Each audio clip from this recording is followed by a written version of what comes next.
Hi friends, ఎలా ఉన్నారు? అందరూ బాగున్నారా? మేమైతే చాలా బాగున్నాం. మీరు కూడా బాగుండాలని అయితే మనస్ఫూర్తిగా కోరుకుంటున్నా. ఇవాటి వ్లాగ్ వచ్చేసి నేనైతే హోటల్ స్టైల్‌లో దొండకాయ పులుసు అయితే చేస్తున్నానండి మా ఇంట్లో. ఎలా చేస్తాననేది నేనైతే డీటెయిల్‌గా చూపిస్తాను. అంతకంటే ముందు ప్లీజ్ అండి మన ఛానల్‌ని సబ్స్క్రైబ్ చేయండి. అలాగే వీడియోలు వస్తే లైక్ చేయండి, షేర్ చేయండి, కామెంట్ చేయండి. రండి నేను పులుసు ఎలా చేస్తానో చూపిస్తాను. ఫస్ట్ అయితే ఇలా దొండకాయలు అయితే తీసుకోవాలండి. చూడండి ఇలా చూపించినట్టుగా. నీట్‌గా అయితే కడిగైతే తీసుకుందాము.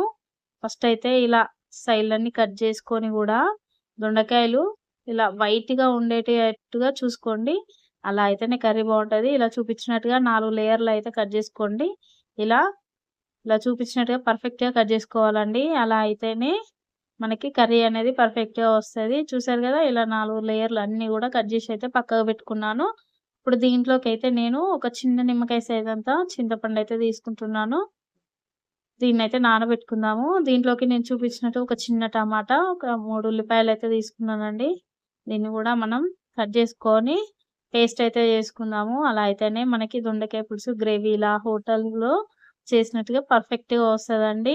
చాలా బావుంటది. ఇంట్లో సింపుల్‌గా చాలా తక్కువ టైంలో ఈజీగా చేసుకోవచ్చండి. ఇవన్నీ గూడా మనం టమాటాలు, ఆనియన్స్ అన్నీ గూడా మిక్సీలో వేసుకొనైతే మెత్తగా పేస్ట్ అయితే చేసుకుందామండి. చూడండి అన్నీ గూడా వేసుకున్నాను గదా! ఇప్పుడైతే పేస్ట్ అయితే యేసుకుంటున్నాను. చూపించినట్టుగా పేస్ట్ అయితే ఇలా చేసుకుంటే సరిపోద్దండి. ఇప్పుడు ఒక కడాయి అయితే తీసుకొని దీంట్లోకి కొంచెం ఆయిల్ ఎక్కువనే పట్టుద్ది.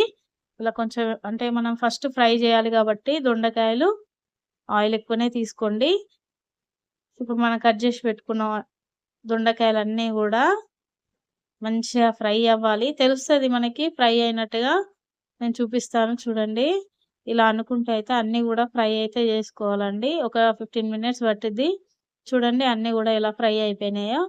ఇలా అయితే పర్ఫెక్ట్‌గా ఫ్రై అయినట్టేనండి. ఇవన్నీ గూడా చూడండి కలర్ గూడా చేంజ్ అయిపోయింది. తెలుస్తుంది గదా! ఫ్రై అయినట్టు.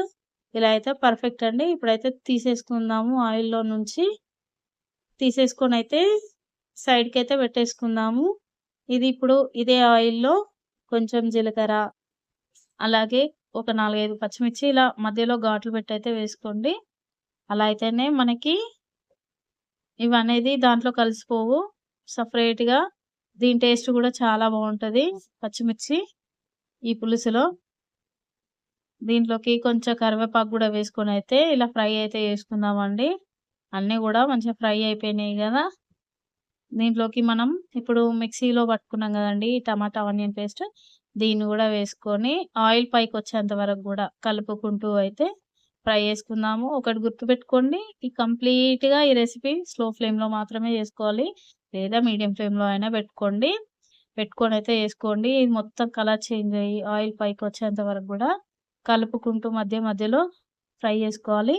దీంట్లోకి అల్లం వెల్లుల్లి పేస్ట్, కొంచెం పసుపు వేసుకొనైతే పచ్చి వాసన పోయేంత వరకు గూడా ఇలా అనుకుంటూ అయితే ఫ్రై చేసుకోవాలండి. లేకపోతే అడుగు పట్టి మాడిపోతాయి. చూసైతే జాగ్రత్తగా చేసుకోవాలి. మాడిపోతే టేస్ట్ మారిపోద్దండి కర్రీకి.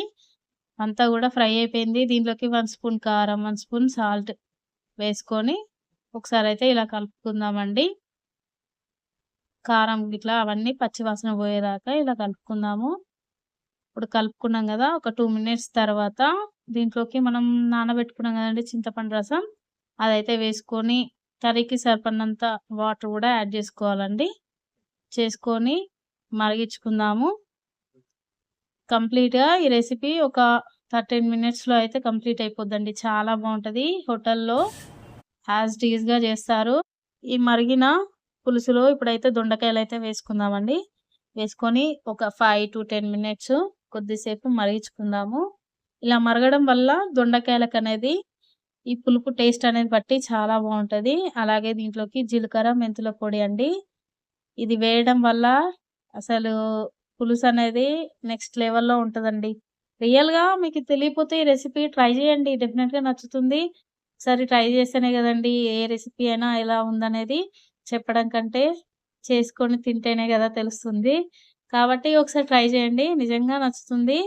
మనకి ఫిష్ కర్రీ తిన్న ఫీలింగ్ అయితే పక్కా వస్తదండి. కాకపోతే ఇది హోటల్‌లో నేనైతే ఈ కర్రీ టేస్ట్ చేశాను. నచ్చి మా ఇంట్లో అయితే ట్రై చేశానండి. చాలా బావుంది. అప్పటి నుండి అయితే రెగ్యులర్‌గా చేసుకుంటాము. కర్రీ అంతా చిక్కబడింది కదండీ! దీంట్లోకి కొంచెం కొత్తిమీర కూడా వేసుకొని గ్యాస్ అయితే ఆఫ్ చేసేసుకుందాము. చూసారా చిక్కగా ఎలా ఉందో పులుసనేది. రైస్‌లోకే గాదు నార్మల్‌గా పూరి, చపాతీ దాంట్లోకైతే నెక్స్ట్ లెవెల్‌లో ఉంటది. చాలా బావుంటది.